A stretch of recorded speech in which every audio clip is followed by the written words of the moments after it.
राज्य सरकारनं राज्यातील महिलांसाठी मुख्यमंत्री लाडकी बहीण योजना सुरू केली. मात्र तिच्या सुरक्षेकडे लक्ष द्यायला सरकारला वेळ नाही. गेल्या महिनाभरात उरण आणि शीळफाटा इथं माणुसकीला काळीमा फासणाऱ्या 2 घटना घडल्यात. उरणमधील घटनेत यशश्री शिंदे या 22 वर्षीय तरुणीची एकतर्फी प्रेमातून निर्घृण हत्या करण्यात आली आहे. तर दुसऱ्या घटनेत 30 वर्षीय महिला शीळफाटा इथल्या मंदिरात गेली असताना 3 पुजाऱ्यांनी तिच्यावर लैंगिक अत्याचार करून तिची निर्घृण हत्या केली.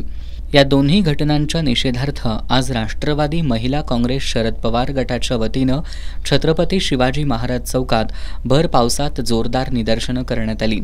यावेळी राज्य सरकार आणि गृहमंत्री देवेंद्र फडणवीस यांच्या विरोधात जोरदार घोषणाबाजी करण्यात आली. यावेळी महिला पदाधिकारी आणि कार्यकर्त्यांनी राज्याचं गृह खातं झोपलंय का असा सवाल उपस्थित करत दोन्ही खटले जलद गतीनं न्यायालयात चालवावेत, अन्यथा आंदोलन छेडू असा इशारा दिला. या निदर्शनांमध्ये जिल्हाध्यक्षा अश्विनी माने, शहराध्यक्षा पद्मजा तिवले, छाया नलवडे, सरिता चव्हाण, प्रियांका कसबेकर, अंजनी पोळ, रेखा नाईक, अरुणा पाटील, मंगल कट्टी, आर के नाईक आदी सहभागी झाल्या होत्या.